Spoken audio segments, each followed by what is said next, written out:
All right, well, welcome everyone to our thought leadership session, looking at cross-sector perspectives around delivering net zero, and particularly on the platform that Atkins have created around engineering net zero.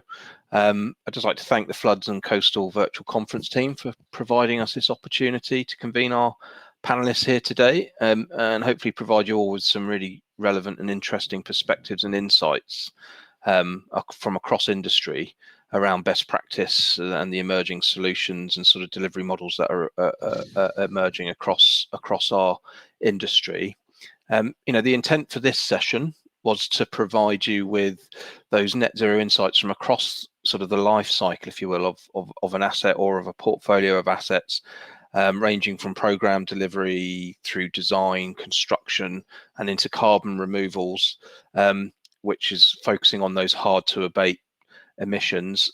Our panelists will be providing those insights today from across industry, showcasing some of those pioneering and often challenging progress that's being made from a multitude of actors that we work with and often partner with in this, where we're addressing the significant challenge of climate change. And so to take us through this today, we have with us Nick Rothwell, who is our sustainability and carbon management specialist from Atkins.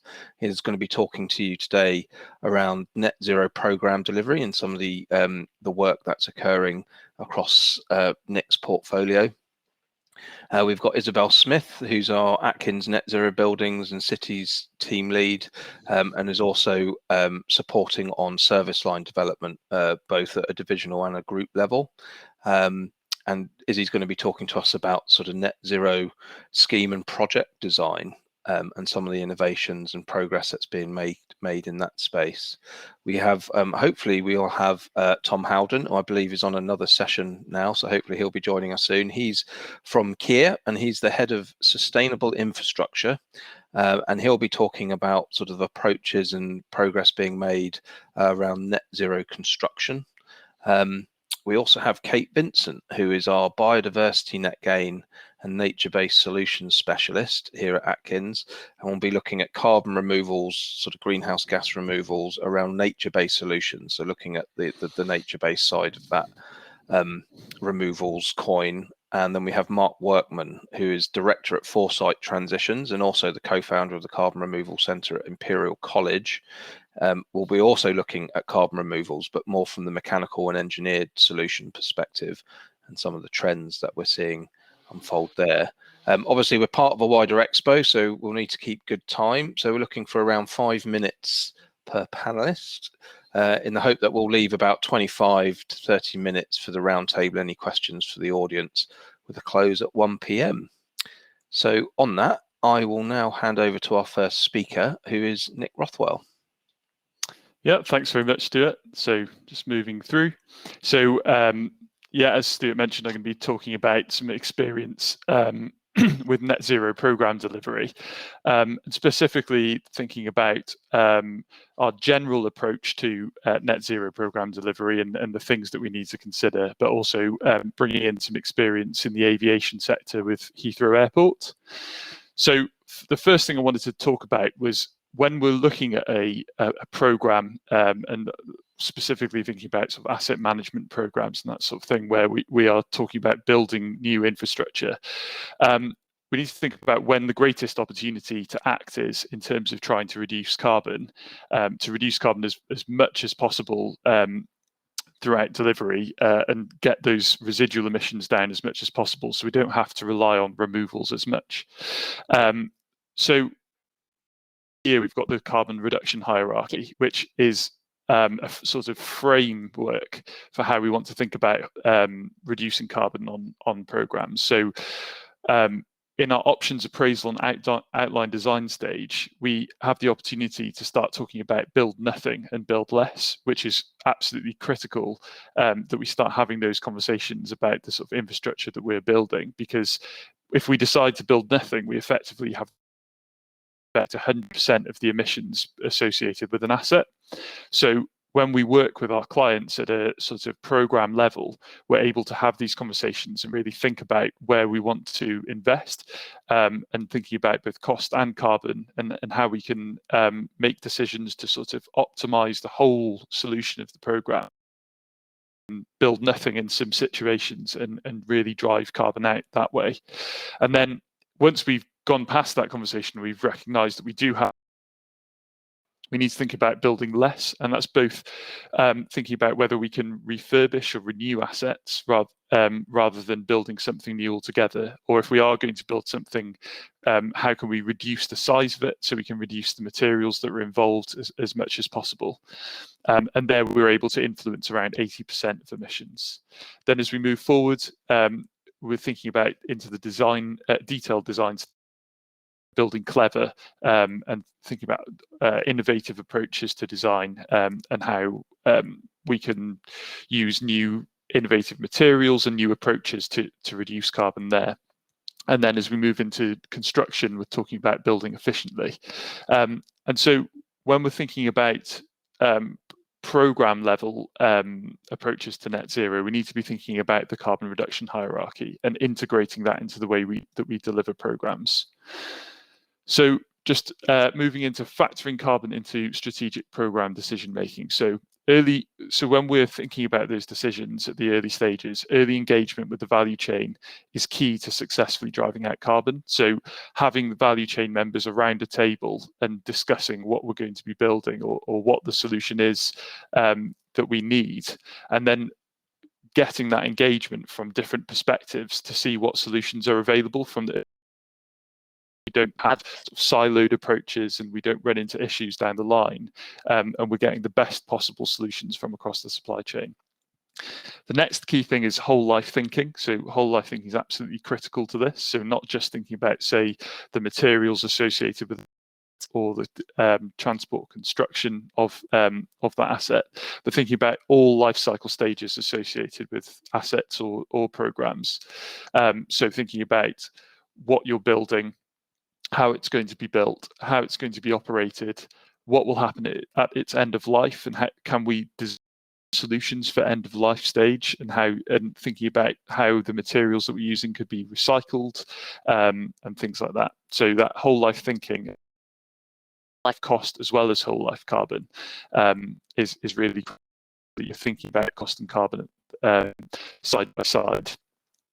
And to enable all of this, this early engagement, early decision making, and bringing in those sort of do nothing, build nothing, and build less conversations, a way of achieving that is through a workshopping approach. So having early stage workshops with clients, designers, stakeholders, contractors, and the supply chain around a table is a way to sort of spark innovation, making sure that people are linked up from the beginning and that we are coming up with the best solutions. Also gives us an opportunity from early stages to challenge our suppliers to develop and deliver net zero solutions.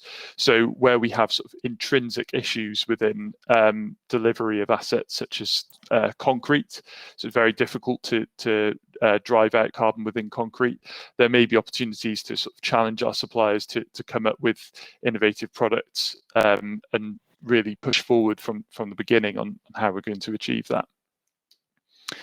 So just bringing in some actual experience of how we've done this. We worked with Heathrow Airport over COVID, and hopefully this work should be picking back up again post-COVID. But we had a real collaborative approach with Heathrow, where we tried to integrate and successfully integrated the carbon reduction hierarchy in the way they deliver projects across the programme. And that was through, in that business case development, having these strategic carbon workshops to really think about the need for assets and that business case.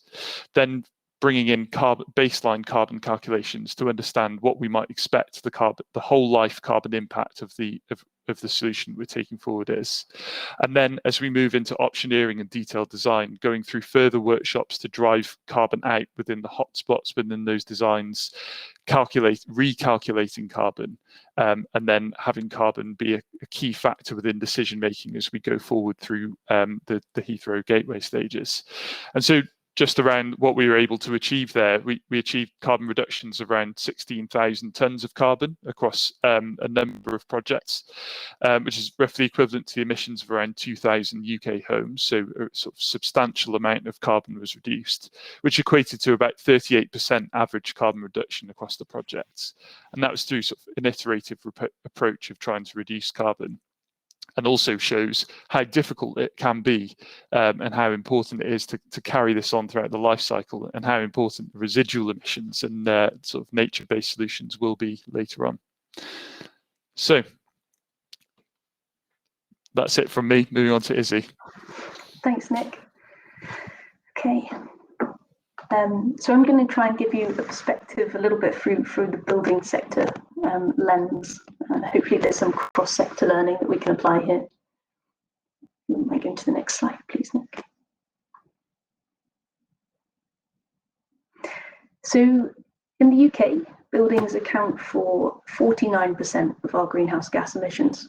And of the annual carbon emissions associated with buildings, about 80% of that is associated with ongoing operational carbon emissions in our existing building stock.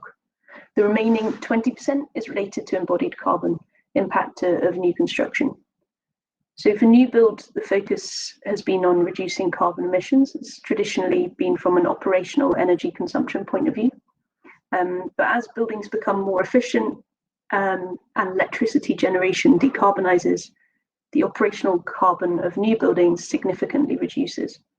And that means that embodied carbon kind of piece of the pie represents a much higher proportion of the whole life carbon than it used to.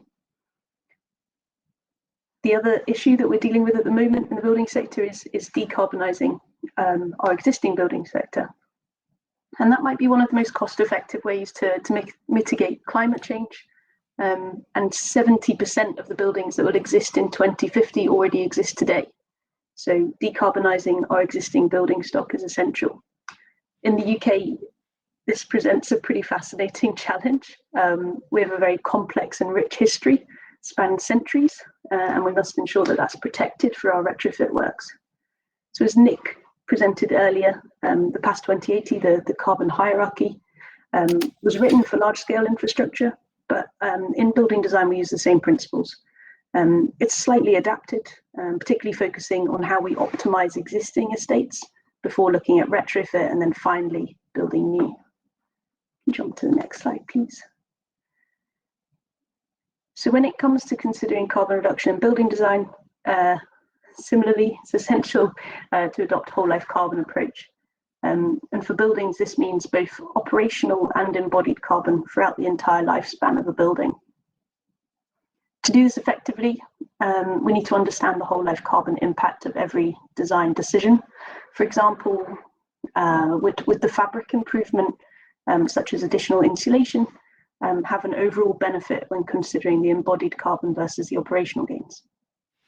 To understand this and to do these calculations, we need intelligent data that needs to be at the fingertips of every designer, so they can understand the implications of their design decisions.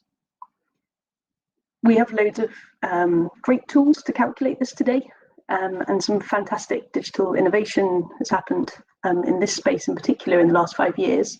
But 6D BIM and eventually digital twins are definitely the future of how we will achieve this as an industry.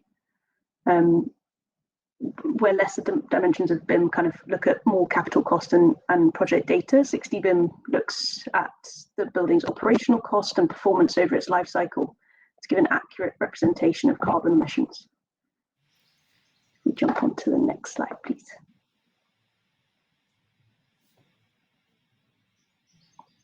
So the UK government have said that all new buildings should be net zero by 2030. Unfortunately, we have a bit of a lack of clear policy direction. So the industry kind of pulled together and created our own roadmap of how incremental improvements could drive that built environment. We came together and set clear guidelines and targets for each common typology that allowed designers, contractors, and clients to really understand the carbon performance of their assets. So it's now actually quite commonplace for projects to use these industry determined targets to design low and net zero buildings. And that's actually pushed many construction projects well beyond current policy, which has been a really fantastic shift to see in the industry. This is just a sample of some of those targets, but essentially we've built a roadmap for that operational energy, so what it means for every single thing that you design in a new build, and how to know what kind of good looks like. If we jump on to the next slide quickly, please. So we use a variety of available carbon tools, using kind of a breakdown of operational and embodied carbon emissions can be determined and compared against these targets, and against different design solutions for each element of the design.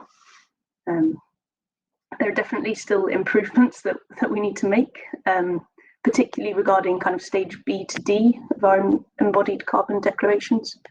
At the moment, we have quite a lot of information for construction materials.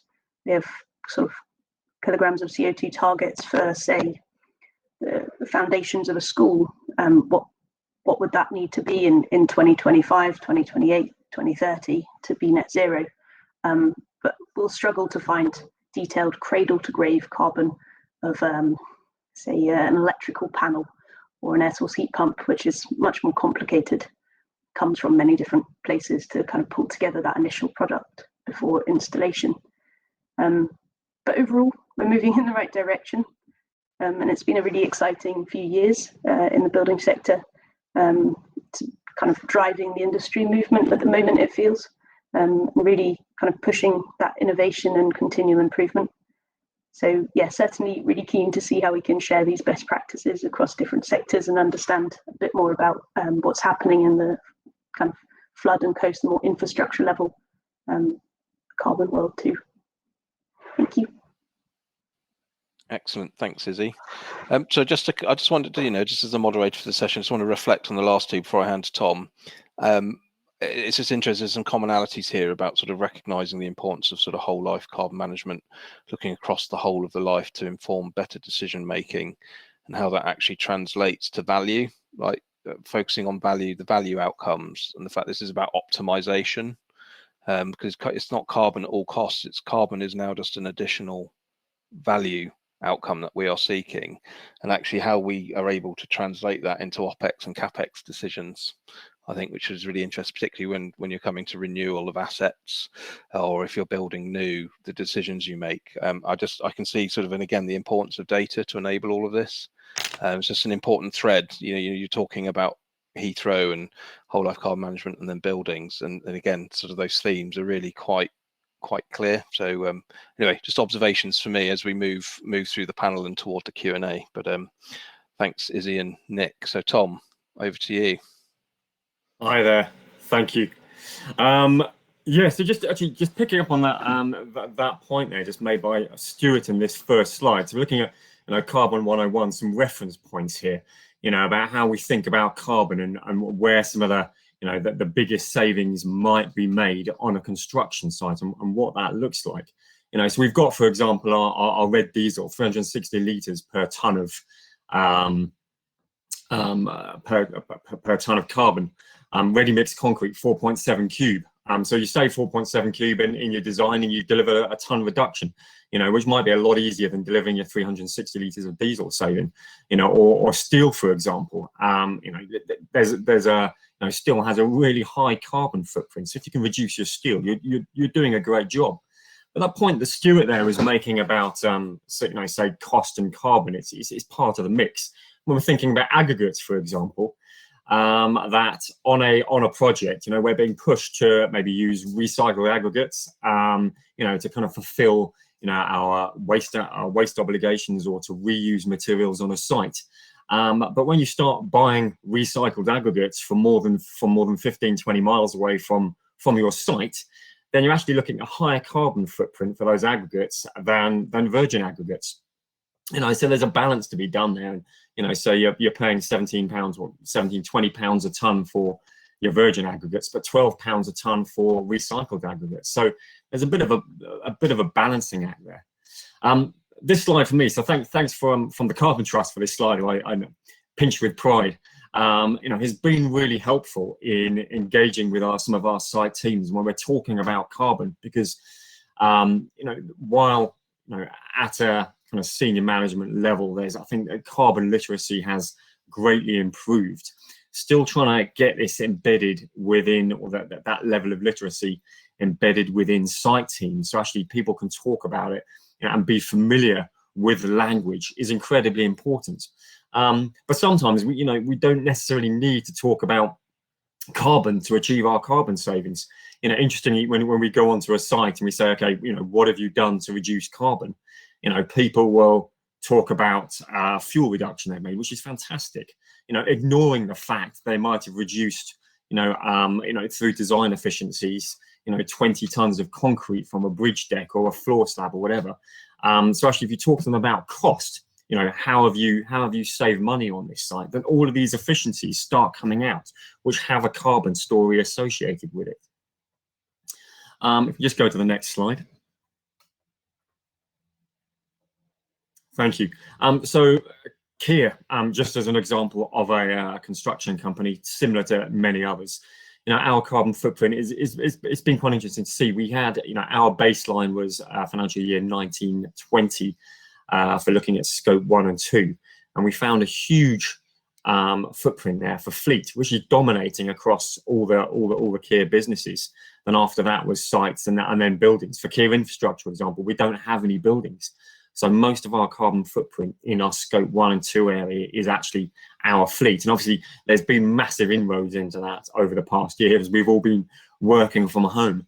But it's going to be fascinating to see, how that changes going forward. So this is one of the other things here that, we start off with our baseline and our carbon footprint, but then changes come along, we move on. There are massive changes, say the result of COVID, which is going to significantly change how that data looks.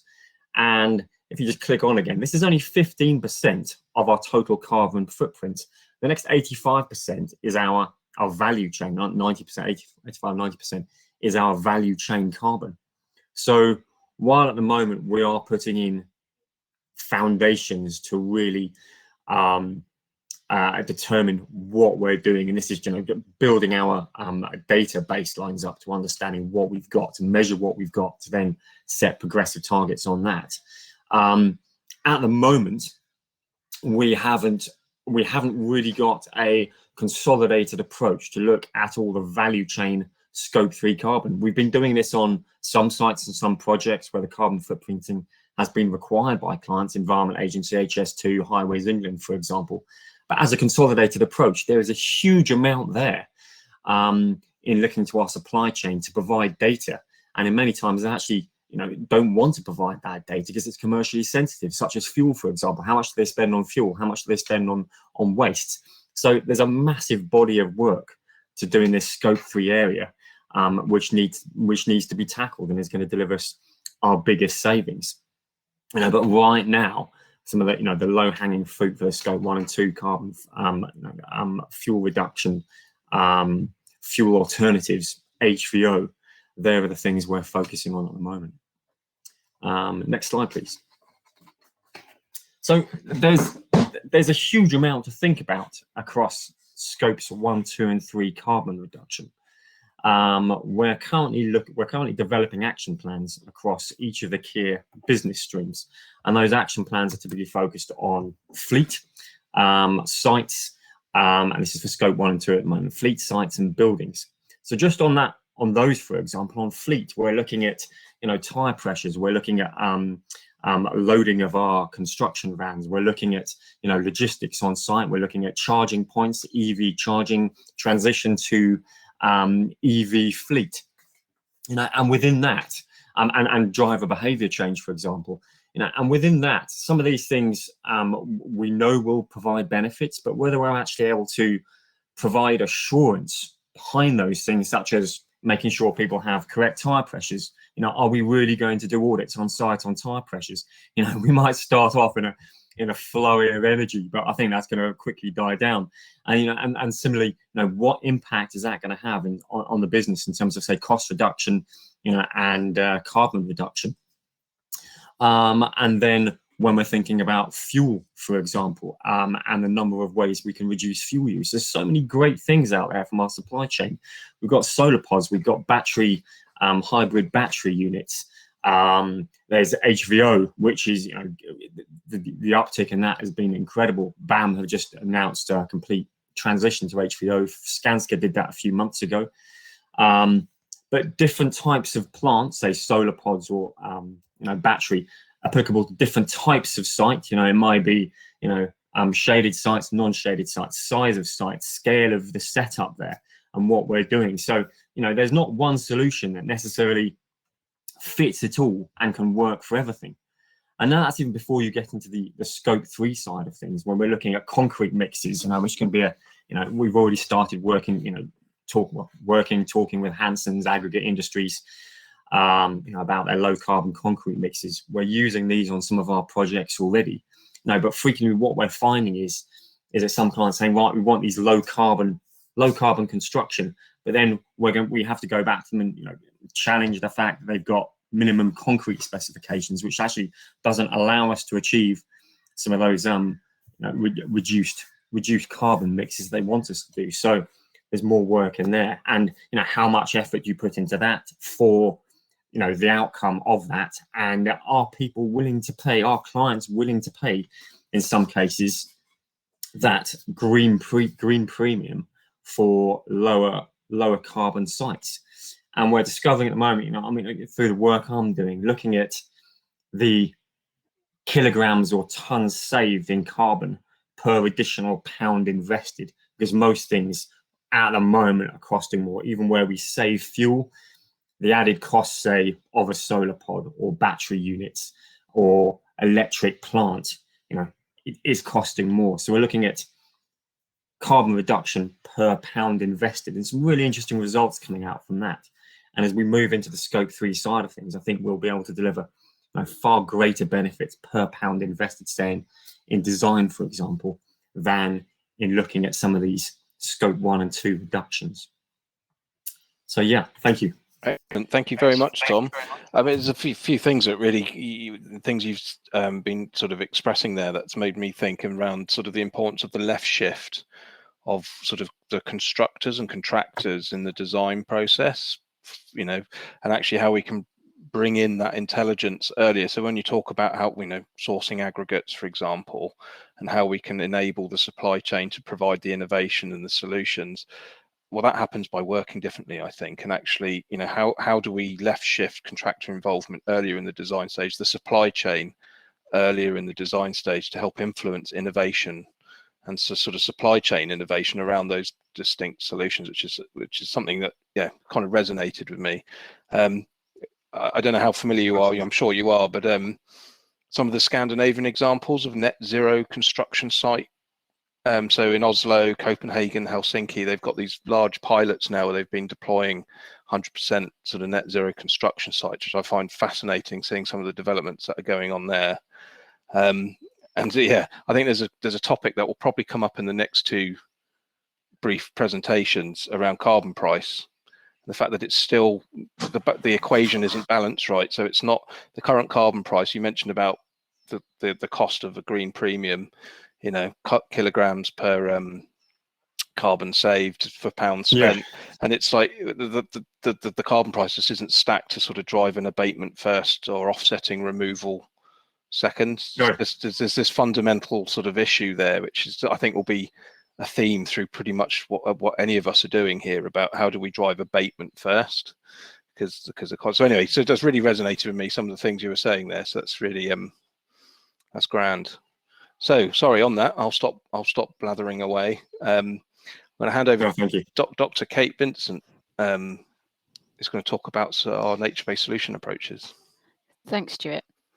Yeah, I have a particular interest in how nature-based solutions can be a part of the net zero approach, and how it can benefit biodiversity and people. So right now we are living in a time of a climate and biodiversity emergency, and these 2 emergencies are intertwined. So it simply won't work if we try to solve one while ignoring the other. And it's essential to recognise the biodiversity crisis is taking place exactly at the same time when responding to the climate crisis. All of this can seem quite daunting, and there is a real risk of not acting because we don't know where to start. So what we must remember that at this time of emergency that there are many opportunities, of which nature-based solutions is a great example, because when done well, they're an important solution to help fight climate change, but also improve biodiversity and bolster both natural and social capital. Next slide, please, Nick.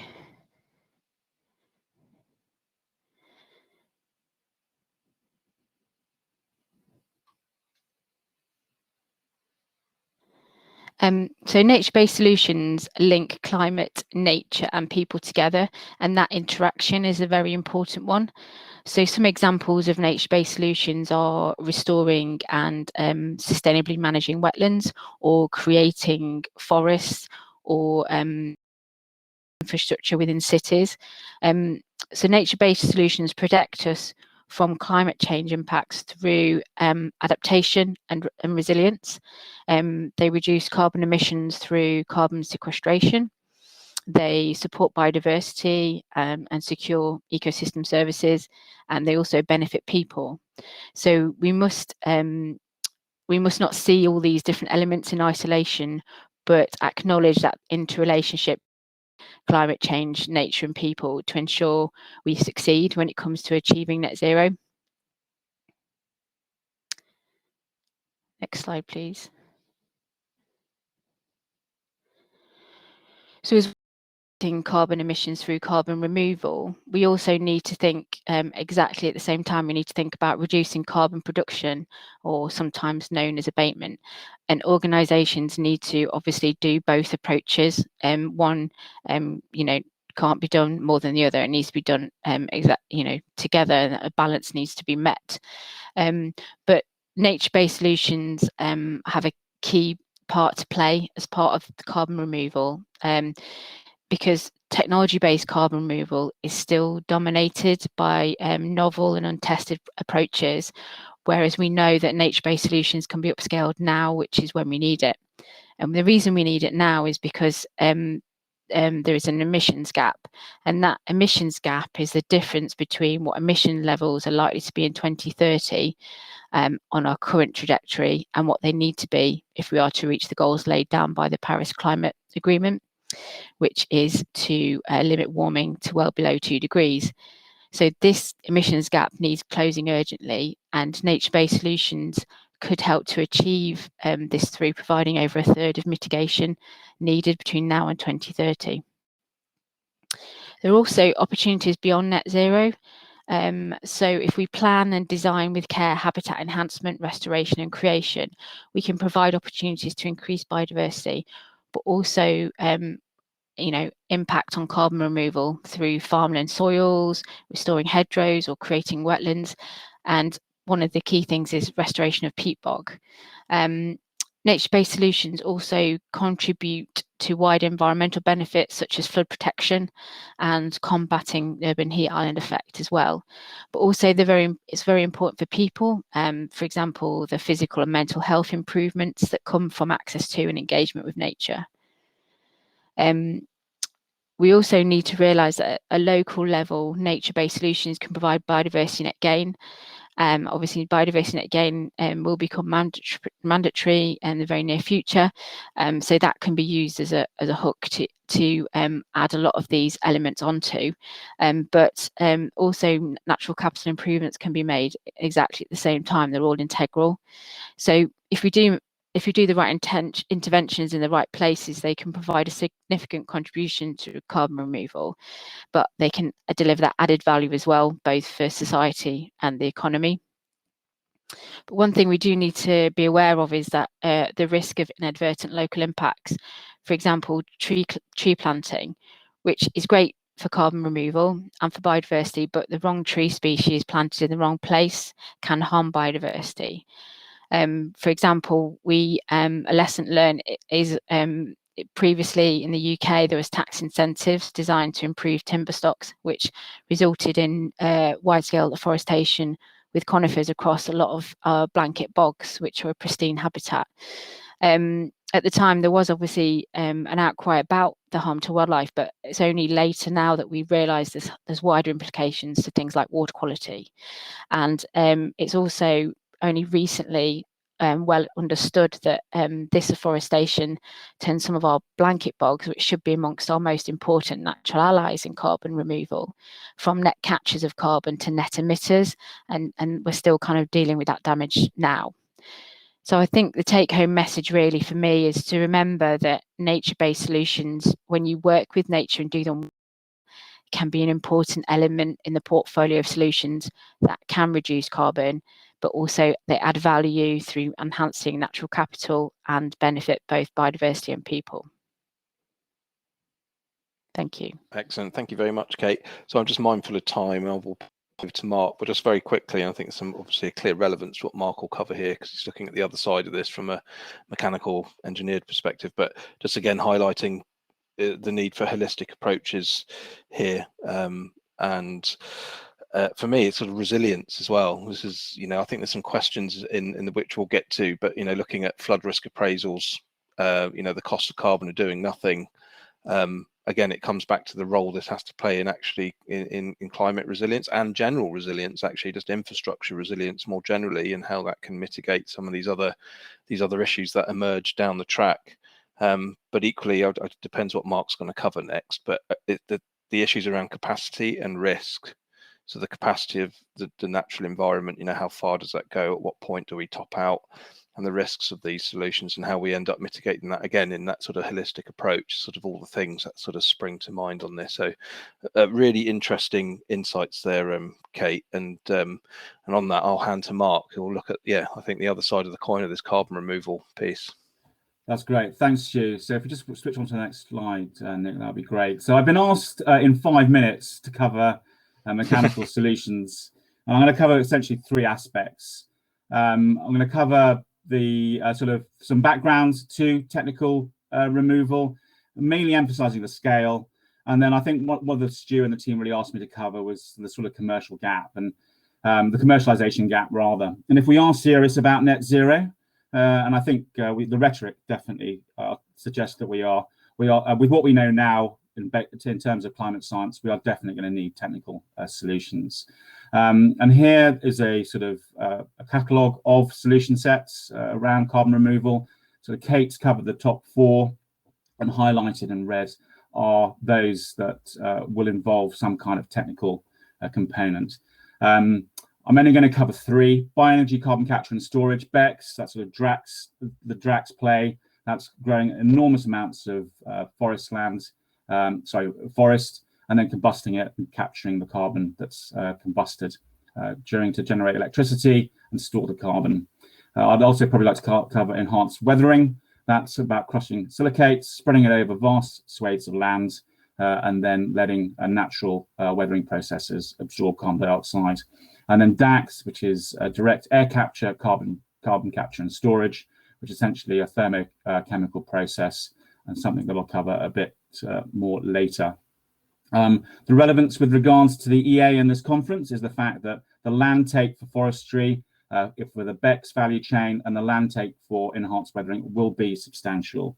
You're almost going to certainly, if according to the Committee on Climate Change 2019 Net Zero report is to be believed, talking about one of the UK's largest infrastructure sectors, and therefore the interaction of these value chains will be pervasive, and they're going to need to be retrofitted on societal systems, landscapes and communities. It will be unavoidable if you're going to remove 60 million tonnes of CO2 going forward by 2050.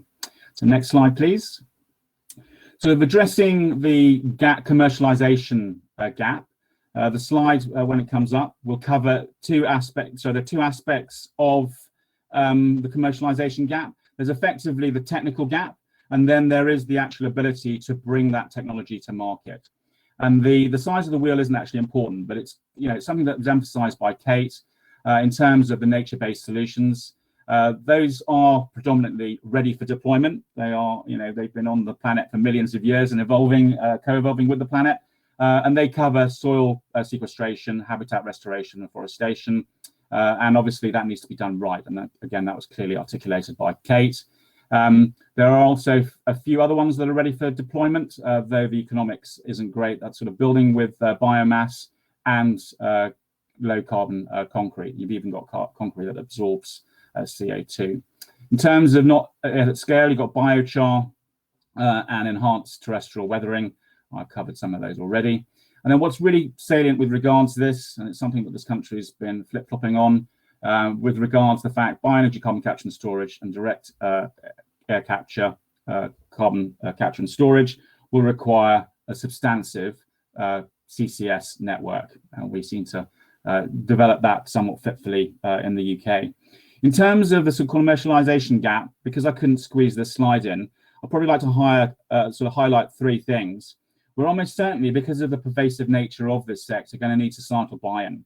You're effectively going to be sucking out an invisible gas, taking it through invisible pipelines that will be buried, and then storing the CO2 in invisible storage sites, probably offshore in the UK and the North Sea. You're going to be using a lot of public money to do this, and you're going to be putting this past some of the poorest communities in the UK, who will get no value from the pipelines going past their communities. So if you don't talk to these communities, you're going to get a lot of pushback. And that's been highlighted, I suppose, with the offshore wind sector, whereby it's actually the onshoring of the cables that has represented the problem with getting these things developed, rather than actual development of the technical or the deployment offshore. In terms of other commercial gaps, there is no policy or regulatory construct around technological removal, and that is absolutely essential in order to bring confidence to the sector for private sector investment to come into the space. And more broadly, the present governance mechanisms that we have are completely not fit for purpose around technological solutions, and they need to be completely overhauled in order to address that gap. And next slide, please. What this slide effectively shows that these are deployed, despite the fact that there is a gap, sort of a technical gap. This is Climeworks' direct air capture plant over in Geneva. And if you tap the slide again, Nick, each one of these is the equivalent of 36,000 trees. And that's the reason why you need technical solutions. They just have a greater capacity to remove CO2 with a smaller land take and footprint. Next slide, please. It's worth highlighting some facts associated with technical offsets relative to nature-based solutions and addressing net zero more broadly. We are likely, with what we know now, having to remove 1 trillion tons of pre-existing carbon dioxide from the atmosphere. That is a lot of CO2, bearing in mind that we're probably pushing out about 50 gigatons. That's 50 billion tons a year. We need to be removing about 20 times that, and we need to be removing that very quickly. Not only that, we need to be removing it for a long period of time. Decades is optimistic, almost certainly centuries. As highlighted with Kate, plant-based solutions are deployable, but they do have their limits, especially around permanence. And if we completely push the biosphere, that has inherent risks. And again, Kate's covered that. Now, large-scale engineering solutions are big. We're talking some of the biggest sectors in the world, on the par with oil and gas sector, and probably farming put together, with what we know now. And that takes time. You know, the oil and gas sector evolved from Pennsylvania over a century and a half. 1.5 centuries. We need to do this in 30 years if we are really serious.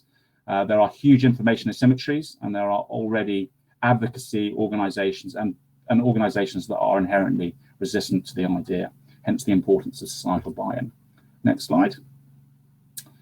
And so one thing that I was asked to put in right at the end was an element as to the economics regarding technical offsets and carbon removal more broadly. And this slide is from an expert elicitation process that was done on a review of the technical solutions and greenhouse gas removal more broadly. So on the y-axis, you've got the cost estimate. And as you can see, the cost range is substantive because there aren't sufficient actual projects on the ground to be able to get convergence on what price is. And then on the x-axis, you've got the potential scale at which these technologies might be realized in gigatons per year. And again, these are estimates because we simply haven't had the mesoscale or macro scale projects to actually be able to calibrate the potential of this. So that concludes my talk. And the final slide, and I'll put into the chat, is a link to a joint publication that Atkins and Foresight Transitions produced to give greater insight regarding carbon removal more broadly, both nature-based and technical. Thanks, Stu. Excellent, thanks, Mark. Yeah, so a topic very close to our heart, and one that I think will have increasing relevance to all sorts of organisation, landowner, whatever operations you're doing. I think in the coming years, sort of the questions we'll be asking ourselves on carbon removal and its role in our solutions and our decarbonisation journeys, I think my suspicion is that it's only going to become ever present. And on that, sort of just some of the things you point out there, Mark, around the sort of community buy-in and societal sort of license to operate almost is so important, as we've seen with other industries that have failed to engage appropriately, and actually it's been sort of a bit of a death knell for those industries to scale. What's also interesting, like you mentioned about the issue of a lot of this infrastructure being sort of installed near some of our poorest communities. Well, actually, like, how do we square that through some of the, particularly if they're sort of government-funded schemes or government-led schemes, and how you square that with the social value?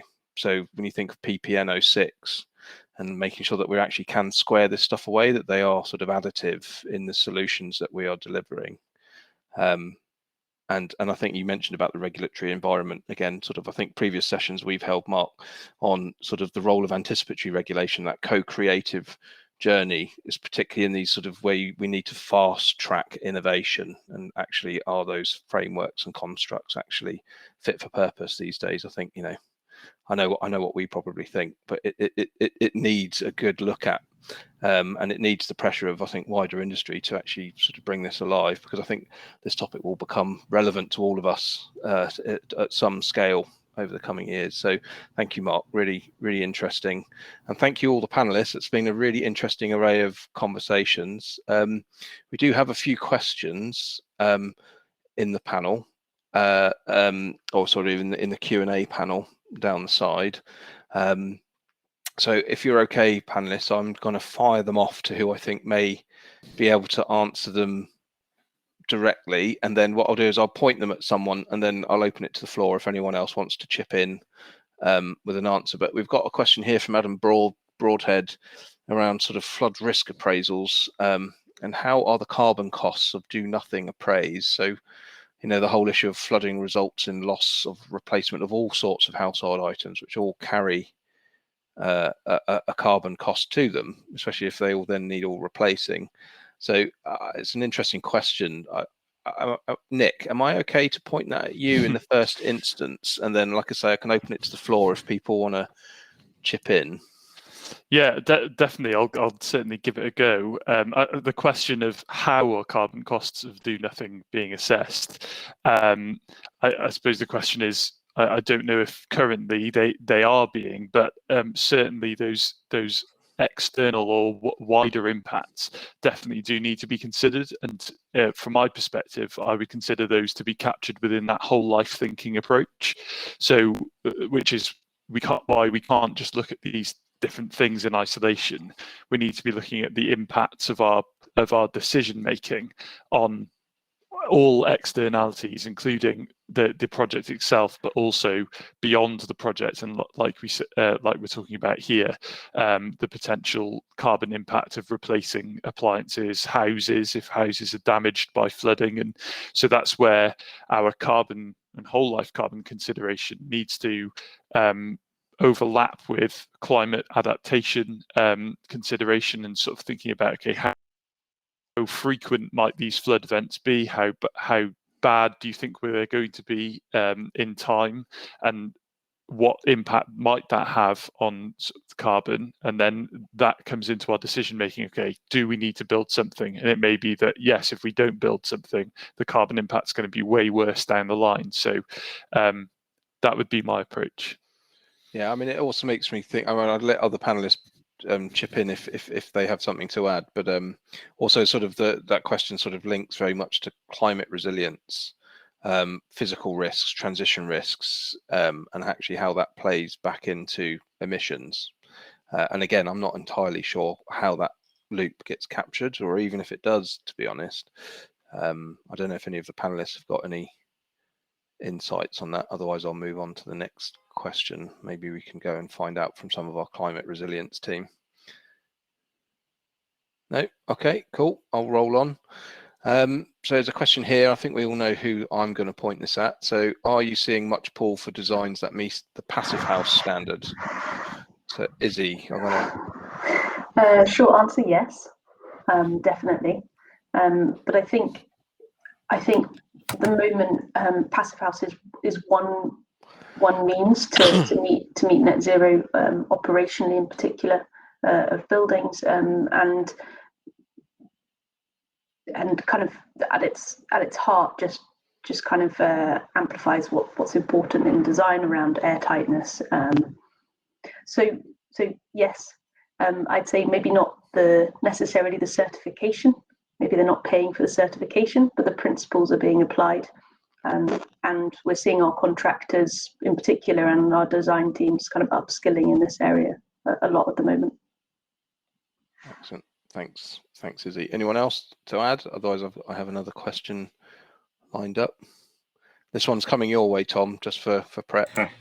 So I'm gonna fire you the question. I think is there an issue, really, which partner takes the carbon savings, so to speak, when working in partnership? So I think it sort of goes back to your sort of supply chain question potentially, or any sort of partnerships you have in delivery.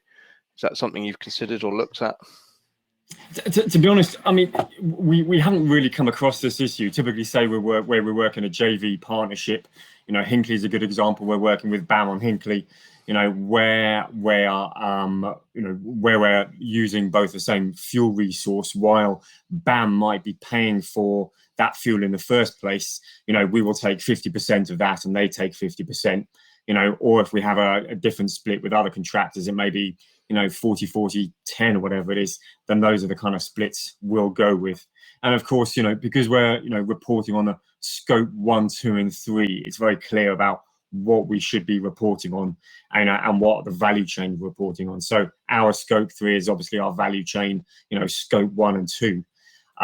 So far, we haven't had any issues like that. But having said that, you know, in terms of scope 3 reporting, you know, while we have done this for a number of clients over the first few years, we're only now just trying to build in this consolidated scope 3 reporting approach across every single project across Kier. So actually, you know, come back in a year's time and I might give you a different answer. Excellent. Cheers, Tom. There's a next question here from Alice Johns. Mark, I might just start with you, but I think also equally sort of Tom and Nick and Izzy, I think you may all have potentially a view on this, but I might just start with you, Mark, because given your sort of economic background and appreciation of sort of some of the broader context, but how do we bring down the cost of sustainable methods and materials so supply chains opt for those rather than following a traditional approach? Or is it time to put our hands deeper in our pockets? The reason why I point at you is I feel like there's a bigger question behind here, which is to do with the cost of carbon. Some of the debate we've had around abatement first, you know, and then sort of offsetting or removal second. How do we encourage abatement? I don't know if that's a fair way of taking that. Well, I mean, I'm not sure I am the ideal person to pick this up, but I mean, the simple way to address abatement is to put a price on carbon, which is slightly underwhelming. But what's amazing at the moment is that the investment community is actually starting to drive a lot of this. I mean, there was obviously a news story about ExxonMobil yesterday, but engine number 1 managed to put 2 board members who were more sort of environmentally and climate aware onto their board, and Shell will also told by the Dutch courts to bring forward their climate target, their emissions targets on a smaller baseline. So essentially, a lot of the drivers for this are actually based around the legal and the investor sectors. But that's a very strategic set of drivers. In terms of the more operational question, I'm probably the wrong person to answer how to help it. But yeah, I mean, to me, there's a big issue here, which is just the equation doesn't currently encourage that, which is, like you say, the strategic piece. When it comes down to sort of the more actual management of supply chain, sort of how to encourage innovation, to adopt and invest in sustainable methods and materials. I mean, Izzy, what have you seen in terms of buildings in terms of that? How have you seen them address that? And is that actually still an ongoing challenge? Yeah, it's definitely still an ongoing challenge. You know, one of the first questions clients ask us is how much is net zero going to cost us? And there's been a lot of work in the industry about trying to put a price on that for both new build and for refurbishment. I think, to me, it's kind of twofold. There's definitely the cost aspect of it. Of course, that's always going to be a driver. The other side of it is perhaps the education and the societal pushes and behavioural changes that come with this. So, as I mentioned in my presentation, building policy around energy efficiency of buildings is kind of what it is. It is improving at a rate, but we're certainly seeing at the moment in the building sector that it's actually the societal pushes that are meaning that clients want to go above and beyond policy, and that's certainly something that I've not seen previously to the extent that we're seeing it now. So it's really fascinating, that driver, as well as the cost implication. I think they're seeing that clients are kind of beginning to see, and developers are beginning to see, that they have to pay for this, otherwise they won't be able to sell it, and that comes from that societal expectation that new build needs to be environmentally conscious and sustainability conscious. Yeah, I mean, Tom, I was going to say, yeah, Tom, over to you. Yeah. No, I think it's a good question. Actually, I think we have to put our hands deeper into our pockets to drive down the cost of sustainable materials. And we hear that, we've seen so many examples of this, that actually, where we can provide confidence to our supply chain, not just as a single construction company, but maybe many other construction companies, that there is a market for their product, and there is a guarantee for their product to be used, then unit price of that comes down, because there is that investment in there, and they can afford to upscale. I mean, interesting. I was just talking to a supplier. This is about tree guards in the simplest sense. They're making tree guards, next gen tree guards. They're making them out of wool from the Brecon beacons, and kind of a biodegradable waxes. And at the moment, they're hand making them. They cost £2.60 a unit. But what they're asking for is pre-orders for people who are saying, right, we want to order these off you. What are you going to do? And they've got about 50,000 pre-orders in. And on the back of that, this company is then able to invest in a factory unit to get these produced en masse at a cost of 50, 60, 70p. I don't know. I can't speak for how much they're going to cost, but significant cost reductions there, because we are saying, right, we will pay for this. And support you on this journey. And I think your point there about commercially viable, for and cost of carbon, we are able at the moment, we can offset carbon with a gold verified UK woodland tree planting for £12 a ton. So £12, whereas to use H3O, for example, that's going to cost us about £100 a ton. So commercially, it makes absolute sense to offset, but we don't want to go down that route. We've got to look at sources first, So, it's something we need to keep an eye on. Excellent. That's absolutely brilliant, guys. And look, we've hit the 1 o'clock mark. I'm assuming we need to wrap up now, and there's other sessions will be following. So I'd just like to thank all our panelists. for sparing time and being a part of this, and some really interesting insights here. I'm sorry I didn't get to all the questions, and also just thank everyone in the audience for being with us for the last hour. So yeah, thank you all very much, and have a great rest of the Flood and Coast 2021 Expo.